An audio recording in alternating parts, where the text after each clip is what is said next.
आप सभी का हार्दिक अभिनंदन प्रिय मित्रों। मैं आज आपको जो वरिष्ठ अध्यापक संस्कृत विभाग का जो अभी हाल ही में दिसंबर में जो एग्ज़ाम हुआ था उसकी आरपीएससी की साइट से जाके और उसके आंसर की मैंने डाउनलोड की और इस पर जो रेड पेन से आप निशान देख रहे हैं वो इसके राइट आंसर है। तो एक बार चूँकि हमारा पेपर बिल्कुल हमारे नज़दीक है, हमें इन प्रश्नों को एक बार आवश्यक रूप से देख लेना चाहिए। तो चलिए शुरू करते हैं। निम्नलिखित में से विलोम शब्द दर्शाने वाला सही विकल्प है। पाश्चात्य, पौरस्त्य, परिहार्य, परिष्कृत, नैसर्गिक, प्राकृतिक, परिणीत, परिपक्व। तो इसमें राइट आंसर है पाश्चात्य, पौरस्त्य। नेक्स्ट क्वेश्चन, योजक चिन्ह का प्रयोग कब नहीं होता? नाटकों के संवाद में, तुलनावाचक सा, सी, से के पहले, द्वंद्व समास के शब्दों को जोड़ने पर, पुनरुक्त शब्दों के बीच में। तो इसका आंसर होगा नाटकों के संवाद में। निम्नलिखित में से कौन सा शब्द तत्सम नहीं है? पंख, स्वामी, अक्षर और राजा। तो इनमें से कौन सा शब्द तत्सम नहीं है? पंख तत्सम नहीं है। वर्तनी की दृष्टि से शुद्ध शब्द है सदृश्य, अंत्याक्षरी, स्वास्थ्य, उपलक्ष्य। तो इसमें वर्तनी की दृष्टि से शुद्ध शब्द कौन सा नहीं, शुद्ध शब्द कौन सा है? देखो, हमें ये गलती हमसे बहुत होती है कई बार कि मतलब है और नहीं है, ये हमें एग्ज़ाम के प्रेशर में हमें दिखाई नहीं देता। तो इनमें हमें या तो अंडरलाइन कर लेना है या फिर इन्हें हमको गोला कर लेना है। तो वर्तनी की दृष्टि से शुद्ध शब्द है अंत्याक्षरी। विस्मयादि बोधक चिन्ह का प्रयोग कहाँ पर नहीं किया जाता? आह्लाद सूचक शब्दों के अंत में, जहाँ स्थिति निश्चित न हो, बड़ों को सादर संबोधित करने में, छोटों के प्रति शुभकामनाएं प्रकट करने में। तो जहाँ स्थिति निश्चित न हो वहाँ पर विस्मयादि बोधक चिन्ह का प्रयोग नहीं किया जाता। किसी की चिट्ठी डाकिया हमारे घर फेंक गया, रेखांकित शब्द किस सर्वनाम को दर्शाता है? किसी की चिट्ठी। तो देखो, ये अनिश्चय की स्थिति, तो इसका आंसर होगा अनिश्चयवाचक। निम्नलिखित विकल्पों में से द्वित्व व्यंजन का सही उदाहरण है अशक्त, यत्न, सच्चा, सत्कार। तो इसमें सच्चा क्या होगा? द्वित्व व्यंजन का उदाहरण है। निम्नलिखित में से किस विकल्प में सभी शब्द पर्यायवाची हैं? अंबर, वसन, वृक्ष, विहंग, चक्षु, कृशाणु, वायु, चपला। तो ये देखो, वृक्ष, विहंग, विहंग किसका है? पक्षी का है। वृक्ष, वृक्ष का होता है ये पेड़ का। वायु, चपला किसका होता है? बिजली होती है। चक्षु, आँख होती है। दहन, कृशाणु, ये सब क्या होते हैं? अग्नि होते हैं। तो अंबर और वसन ये दोनों क्या है? पर्यायवाची है। नेक्स्ट देखिए अगला क्वेश्चन, उच्चारण स्थान के आधार पर व्यंजन वर्णों का गलत विकल्प है ट, ठ, ड मूर्धन्य, त, थ, द कोमल तालु, फ, ब ओष्ठ, च, छ, ज तालु। तो देखिए, मैंने आपको एक स्टार्टिंग में जो वर्णमाला का वीडियो डाला था उसमें से देखिए आप, एक वीडियो है वो मुश्किल से 15-20 मिनट का, उसमें से ये देखिए, एक तो द्वित्व व्यंजन का क्वेश्चन आ गया, एक देखिए इसमें ये हमारा उच्चारण स्थान का क्वेश्चन आ गया। लेकिन शॉर्ट वीडियो है, लेकिन देखता कोई नहीं है, इस वजह से क्वेश्चन भी थोड़े कम ही अटेंड हो पाते हैं। देखिए एक बार, तो ये हमने क्या ट्रिक बताई थी? ऋटुरषाणाम मुर्दा, री ट वर्ग और रे और शे का मूर्धन्य है। लृत लसानाम दंता, तो लृत लसानाम दंता इसका क्या होगा? तय वर्ग है ना, तो दंता, दंत इसका आंसर होगा। इचु यशानाम तालु, ये ठीक है। उपध्य मानीय ओष्ठ, ये भी ठीक है। तो इसमें क्या गलत विकल्प क्या होगा? तय थ द कोमल तालु, ये गलत होगा। लृत लसानाम क्या होता है? दंता होता है। तत्सम शब्द कौन सा है? शाप, बूंद, खजूर, कपूर। तो शाप क्या है? इसमें तत्सम शब्द है। निम्न में से अशुद्ध वाक्य है हम देश के लिए जान पर कुर्बान हो जाएंगे, मेरा सिर शर्म से झुक गया, चौथे दिन शत्रु ने हथियार डाल दिए, उन्होंने उसे आड़े हाथों लिया। तो इसमें अशुद्ध वाक्य क्या है? हम देश के लिए जान पर कुर्बान हो जाएंगे।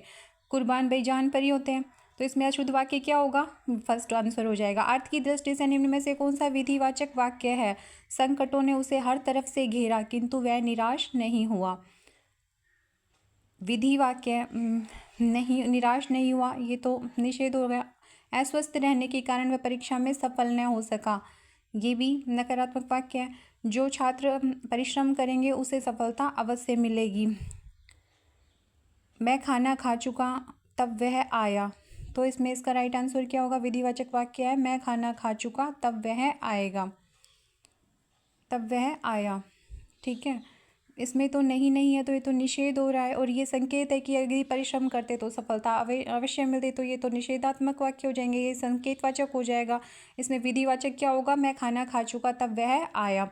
उपयुक्त विलोम शब्द दर्शाने वाला विकल्प नहीं है। विलोम शब्द कौन सा नहीं है, तो धृष्ट विनम्र, दुष्कर सुकर, दमनीय कमनीय, तामसिक सात्विक। तो देखिए इसमें कौन सा सही नहीं है, दमनीय कमनीय, ये ठीक नहीं है। नेक्स्ट क्वेश्चन, निम्न में से कौन सा कंठ्य वर्ण नहीं है। कंठ्य कौन सा होता है, अकू है विसर्जनीय नाम कंठ्य है, बताई थी ना इसी वीडियो में से, देख लो आप, 3 से 4 क्वेश्चन हो गए हैं। अकू है विसर्जनीय नाम कंठ्य है, अकू है, ए कू से क्या वर्ग है का उच्चारण स्थान, तो कौन सा नहीं है, जह नहीं है, देख लो भाई। वाक्यांश के लिए दिए गए उपयुक्त शब्द वाला विकल्प है बढ़ा चढ़ाकर कही गई युक्ति कटुक्ति, जो स्त्री कविता रचती है विदुषी, जो बहुत कठिनाई से मिलता है अलभ्य, जो व्याकरण जानता है व्याकरण। तो देखिए उपयुक्त शब्द वाला विकल्प कौन सा, जो व्याकरण जानता है वो क्या होता है, व्याकरण होता है। बढ़ा चढ़ाकर कही गई युक्ति कटुक्ति थोड़ी ना होती है। जो स्त्री कविता रचती है वो कवयित्री होती है। जो बहुत कठिनाई से मिलता है वो दुष्प्राप्य होता है, ये अलभ्य कहाँ है इसमें। तो देखिए ये जो व्याकरण जानता है वो क्या होगा, व्याकरण होगा, ये इसका राइट आंसर है। कर्मवाच्य का उदाहरण है, राम चाय पीता है, राम पुस्तक पढ़ता है, मोनिका आम खाती है, पुस्तक पढ़ी जाती है। तो ये देखिए राम चाय पीता है, राम पुस्तक पढ़ता है, मोनिका आम खाती है, तो क्या हो जाएंगे, कर्तृवाच्य के उदाहरण हो जाएंगे। और ये पुस्तक पढ़ी जाती है क्या है, कर्मवाच्य है। इसी तरह से देखिए नेक्स्ट क्वेश्चन देखिए, ठीक ठीक शब्द क्रिया विशेषण के किस रूप को दर्शाता है। ठीक ठीक ये क्या है, रीतिवाचक। ठीक ठीक क्या है, रीतिवाचक। अब यही भाव समास का उदाहरण नहीं है। यथा साध्य ग्रहागत प्रतिदिन भरसक, अव्ययी भाव में क्या होता है, अव्यय होता है। भाई प्रथम पद क्या होता है, अव्यय होता है। तो देखो इसमें यथा साध्य में तो यथा अव्यय रहा, प्रतिदिन में प्रति रहा, भरसक में ये भर रहा। तो इसमें इसका राइट आंसर क्या होगा, अव्ययी भाव समास का उदाहरण कौन सा नहीं है, ग्रहागत, ग्रह को गत। ये देखिए ये इसमें तत्पुरुष समास हो जाएगा, ये तो अव्ययी का उदाहरण नहीं है, ग्रहागत। कौन सा विकल्प सुमेलित नहीं है, पांचों उंगलियां घी में, सब तरफ से लाभ ही लाभ, ठीक है। पसीने की कमाई, मेहनत से कमाया हुआ धन होता है। सब धान 22 पसेरी, सबके साथ होने वाला एक सा व्यवहार, ये भी ठीक है। पास नहीं धेला और भरतार चले मेला, असंभव कार्य करना, ये सुमेलित नहीं है। किस शब्द का रूप एक वचन और बहुवचन में सदा एक जैसा रहता है, बेटा भतीजा मामा साला। तो इसमें एक वचन और बहुवचन में सदा एक सा कौन रहता है, मामा। किस समूह में सभी शब्द तत्सम हैं, सभी शब्द तत्सम कौन कौन से होंगे, वचन प्रिय मध्य, ये क्या है, तत्सम है। बाकी देखो चूल्हा चौकी चंचू, चूल्हा चौकी ये क्या है, ये तो तद्भव है। उबटन चषक जूता, गोमल सोत और सत्तू। तो इसमें तत्सम कौन सा होगा भाई, वचन प्रिय और मध्य। वचन प्रिय और मध्य क्या होंगे, तत्सम शब्द होंगे। स्पर्श संघर्षी व्यंजन है, स्पर्श संघर्षी ये रहा देखो च वर्ग। स्पर्श संघर्षी व्यंजन कौन सा होगा, च। दंतोष्ठ वर्ण है फै, दंतोष्ठ वर्ण कौन सा होगा, फै। किन दो उपसर्गों का प्रयोग हुआ है, किस शब्द में दो उपसर्गों का प्रयोग हुआ है, संहार अभ्यागत अनुकरण संकल्प। तो अभिधन आधनगत, अभ्यागत में क्या हुआ, दो उपसर्गों का प्रयोग हुआ है। आगे देखिए, बातचीत बंद करो और अपना काम करो, यह किस प्रकार का वाक्य है, आज्ञार्थक वाक्य है। कौन सा वाक्य शुद्ध है, उसने मुझे गालियाँ दी, उसने मेरे को गालियाँ निकाली, उसने मुझे गालियाँ दी, उसने मुझे गालियाँ निकाल दी। तो उसने मुझे गालियाँ दी, ये क्या होगा, शुद्ध होगा। निम्न में से सुमेलित विकल्प नहीं है, मतलब असुमेलित बताना है आपको। गुड़ गोबर करना, बना काम बिगाड़ना, गुस्सा पीना, क्रोध रोकना, गीत गाना, प्रशंसा करना, गुल्लर का फूल होना, बहुत सुंदर होना। तो ये असुमेलित है, गुल्लर का फूल होना बहुत सुंदर होना नहीं होता, ये शायद कभी कभी दिखाई देना होता है।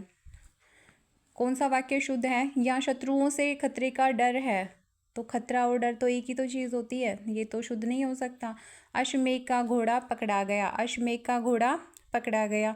यह असली गाय का घी है, तो गाय तो असली होती है भाई, घी असली नकली हो सकता है, गाय तो असली होती है। उसके बाद फिर क्या हुआ, तो इसमें से राइट आंसर क्या होगा? कौन सा वाक्य शुद्ध है? अश्वमेघ का घोड़ा पकड़ा गया। कहना बहुत पर करना थोड़ा के लिए निम्नलिखित में से उपयुक्त लोकोक्ति है। नापे 100 गज, फाड़े 9 गज। नापे तो कितने 100 गज और फाड़ा कितना 9 गज, तो कहना बहुत पर करना थोड़ा। किसी ने ठीक कहा है कि अब नारी अबला नहीं सबला है। इस वाक्य में निम्नलिखित में से किस विराम चिन्ह का प्रयोग नहीं हुआ है? नहीं हुआ है पूछा है। उद्धरण चिन्ह, अर्ध विराम, अल्प विराम, पूर्ण विराम। तो देखो उद्धरण चिन्ह का तो हुआ ही है, ये देखो ये उक्ति जो उद्धृत हुई है इसमें ये उद्धरण चिन्ह है। और पूर्ण विराम लगा हुआ है ही। अल्प विराम भी लगा हुआ है। तो इसमें कौन सा नहीं है? अर्ध विराम नहीं है। तो इसका आंसर क्या होगा? अर्ध विराम। इस चिन्ह का इसमें यहाँ प्रयोग इस वाक्य में नहीं हुआ है। जानबूझकर विपत्ति में पड़ना के लिए उपयुक्त लोकोक्ति है। जानबूझकर विपत्ति में पड़ना, आ बैल मुझे मार।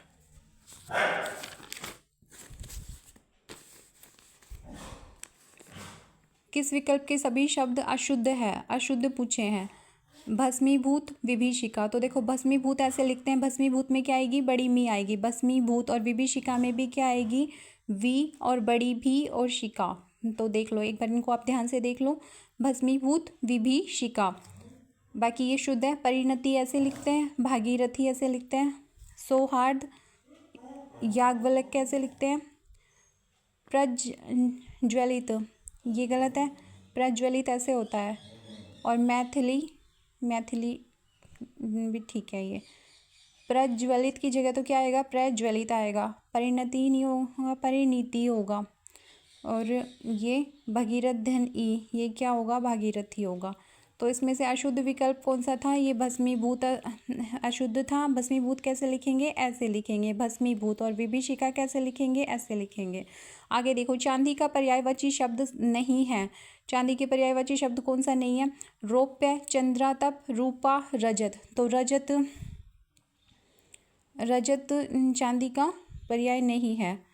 रौप्य, चंद्रातप और रूपा क्या होता है? चांदी होता है। यशोदा हमारे घर की लक्ष्मी है। वाक्य में प्रयुक्त लक्ष्मी शब्द यहाँ संज्ञा के किस रूप को दर्शाता है? यशोदा हमारे घर की लक्ष्मी है, तो इसमें क्या आएगा? जातिवाचक शब्द है। ये भी मैंने आपको एक शब्द विचार का करके टॉपिक डाला है, उसमें संख्या प्रकटन पढ़ा है और इसमें ये एग्जाम्पल मैंने बहुत अच्छे से सिखाया हुआ है। आप चाहें तो प्लेलिस्ट में जाके वो वीडियो देख सकते हैं, उसका लिंक मैं आपको डाल दूंगी। विदेशी भाषा का शब्द है नमस्ते, नयाचार, नमक, नराधम। विदेशी भाषा का शब्द क्या है?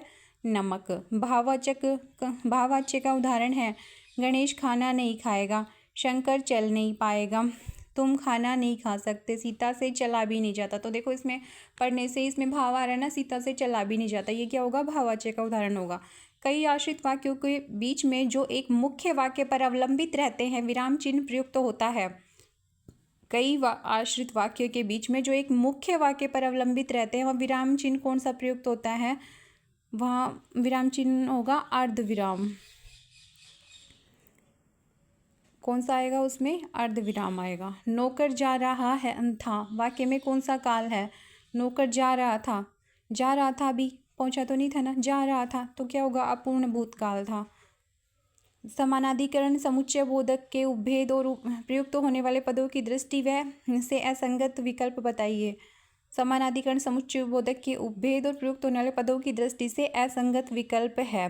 तो देखो विरोध दर्शक क्या होते हैं? परंतु, लेकिन, ठीक है। परिणाम दर्शक क्या होते हैं? अतएव, इसलिए। संयोजक क्या होते हैं? और, एवं। और विभाजक क्योंकि, जो कि, नहीं, ये असंगत है। विभाजक क्या होगा? वा, अथवा। ठीक है भाई। विरोध दर्शक तो कोई बात अपन को कहता रहता है, कहते हैं नहीं, परंतु, लेकिन, तो वो विरोध दर्शक हो गए। परिणाम दर्शक है अतएव, इसलिए। संयोजक है और, एवं। विभाजक है वा, अथवा। क्योंकि, जो कि, नहीं होगा, इसलिए यही आंसर है। आगे देखिए, विशेषण विशेष्य भाव से बना कर्मधारय समास है। विशेषण विशेष्य भाव से बना कर्मधारय समास है। तो उपमान उपमेय और विशेषण विशेष्य वाला कर्मधारय होता है, तो इसमें कौन सा आंसर होगा? दीर्घायु। विशेषण विशेष्य भाव से बना कर्मधारय समास कौन सा है? दीर्घायु। निम्नलिखित में से कौन सा वाक्य शुद्ध है? पिताजी सकुशल पहुंच गए, बेटों में युद्ध हो गया, टिड्डियों की मंडली सारी फसल चट कर गई और मैं उसकी चातुर्यता से दंग रह गया। तो वाक्य शुद्ध कौन सा है भाई? बेटों में तो लड़ाई होती है, युद्ध थोड़ी हुआ है। टिड्डियों की मंडली सारी फसल चट कर गई, मैं उसकी चातुर्यता से दंग रह गया। तो या तो चतुरता आएगा या चातुर्य आएगा। तो इसमें वाक्य शुद्ध कौन सा है? पिताजी सकुशल पहुंच गए हैं। आंखों से पर्दा उठ जाना, आंखों से पर्दा उठ जाना यानी असलियत का पता लग जाना। कौन सा विकल्प सुमेलित है? घुटने टेकना, अड़ जाना, घास छीलना, पशुवत व्यवहार करना, घी का कुप्पा लुढ़कना, बहुत लाभ होना, घड़ों पानी पड़ जाना, अत्यंत लज्जित होना। तो इसका राइट आंसर क्या होगा?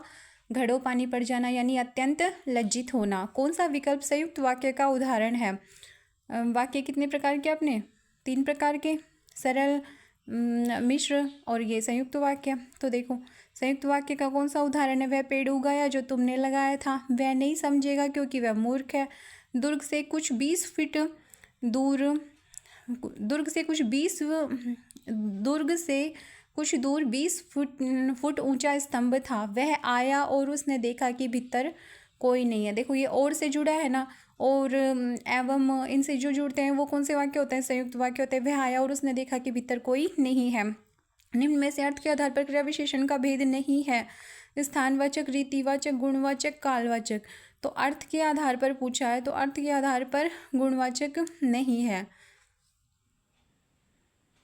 भाववाचक का उदाहरण है, पुस्तक पढ़ी जाती है, उनसे पुस्तकें लाई गई, धूप में चला नहीं जाता, बढ़ई लकड़ी चीरता है। तो धूप में चला नहीं जाता क्या है? भाववाचक का उदाहरण है। प्रतिष्ठा, कांति और जल। प्रतिष्ठा, कांति और जल, इनमें से किस शब्द के अर्थ हैं? तो प्रतिष्ठा, कांति और जल, पानी, तड़ित, आग, विद्युत। तो पानी के अर्थ हैं प्रतिष्ठा, कांति और जल। ये इसके मैंने शॉर्ट्स डाले हैं अनेकार्थी शब्द के, 3-4 शॉर्ट्स डाले हैं और उनमें से क्वेश्चन आ जाता है। आप चाहें तो उनको जाके देख सकते हैं। किस विकल्प के सभी शब्द वर्तनी की दृष्टि से शुद्ध है? वर्तनी की दृष्टि से शुद्ध शब्द बताने हैं। घनिष्ठ, यथेष्ट, कनिष्ठ, श्रृंखला, संसार, दंड, अनभिज्ञ, आरोग्य, अभिज्ञ, अभीष्ट, अनुष्ठान, चेष्टा। तो इसका राइट आंसर होगा घनिष्ठ, यथेष्ट और कनिष्ठ। घनिष्ठ, यथेष्ट और कनिष्ठ क्या होगा? शुद्ध शब्द है। वर्तनी की दृष्टि से अशुद्ध शब्द है शोचनीय, शूर्पणखा, शमशान, हितैषी। तो हितैषी ऐसे नहीं लिखा जाता भाई, इसमें षटकोण वाला शय आएगा, हितैषी। इनमें से कौन सा अघोष वर्ण है? देखो अघोष, सघोष, मैं आपको बता रही हूँ, देखो बार बार बता रही हूँ। जो वर्णमाला वाला मैंने वीडियो डाला है उसमें से देख लो, कम से कम आपके 5 से 6 क्वेश्चन, यहाँ तक कि 7 क्वेश्चन भी उसमें से आए हैं और छोटा सा वीडियो है। आप चाहें तो उसको देख सकते हैं। और देखो 2nd ग्रेड में व्याकरण का हमारा इतना वेटेज होता है कि उसमें से क्वेश्चन आएंगे ही आएंगे। इनमें से कौन सा अघोष वर्ण है? अघोष वर्ण है य, ड, श और उ। तो अघोष वर्ण कौन सा है? अघोष वर्ण है श। वाक्य में 2 या अधिक समान शब्दों को भिन्न भिन्न दिखाने के लिए तथा समान उपवाक्यों को जोड़ने के लिए क्या प्रयुक्त होता है? निर्देशक चिन्ह, संयोजक चिन्ह, विस्मयादि चिन्ह, बोधक चिन्ह, अल्प विराम चिन्ह। तो 2 या 2 से अधिक समान शब्दों को भिन्न भिन्न दिखाने के लिए तथा समान उपवाक्यों को जोड़ने के लिए क्या होता है? अल्प विराम चिन्ह प्रयुक्त होता है। निम्न में से तद्भव शब्द है कुत्सित, कुछेक, कुठार, कुक्षी। तो कुछेक क्या है? तद्भव है। झगड़े की जड़ को नष्ट कर देना के लिए उपयुक्त लोकोक्ति है। झगड़े की जड़ को नष्ट कर देना न रहेगा, बांस न बजेगी बांसुरी। उसने तुम्हें पत्र लिखा होगा। निम्न में से किस प्रकार का वाक्य है? लिखा होगा, लिखा होगा तो क्या है भाई? संदेही है, तो संदेहार्थक है। कौन सा वाक्य अशुद्ध है? हमारे शिक्षक प्रश्न करते हैं, मैं अपनी बात का स्पष्टीकरण करने को तैयार हूँ। वकीलों ने कागजों की जांच की, मैंने एक वर्ष तक उनकी प्रतीक्षा की। तो अशुद्ध वाक्य कौन सा है? मैं अपनी बात का स्पष्टीकरण करने के लिए तैयार हूँ, ये क्या है? अशुद्ध वाक्य है। तो वीडियो बहुत ज़्यादा लंबा हो जाएगा साथियों, फिर इसमें अपलोडिंग में भी दिक्कत आती है। देखिए मैंने आपको 55 क्वेश्चन करवा दिए और जो हमारा संस्कृत विभाग का था उसमें तकरीबन 70 क्वेश्चन, 70 भी कहाँ, देखिए ये देखो यहाँ तक, इस गद्यांश तक लेकर के कम से कम 80-85 क्वेश्चन हमारे ग्रामर का वेटेज था वो पूछे गए थे। तो मुझे नहीं लगता कि आपके लिए ये वीडियो यूज़फुल नहीं है, ये बहुत बहुत यूज़फुल है और आप चलते टाइप इसको सरसरी नज़रों से देख सकते हैं। आगे साहित्य के क्वेश्चन और सेक्शन विधियों के क्वेश्चन आपके सहयोग पर निर्भर है। यदि आप वीडियो को लाइक करते हैं, चैनल को सब्सक्राइब करते हैं और कमेंट बॉक्स में लिखते हैं कि आपको आगे के वीडियो देखने हैं, तो मैं नेक्स्ट वीडियो भी डाल दूँगी। ओके साथियों।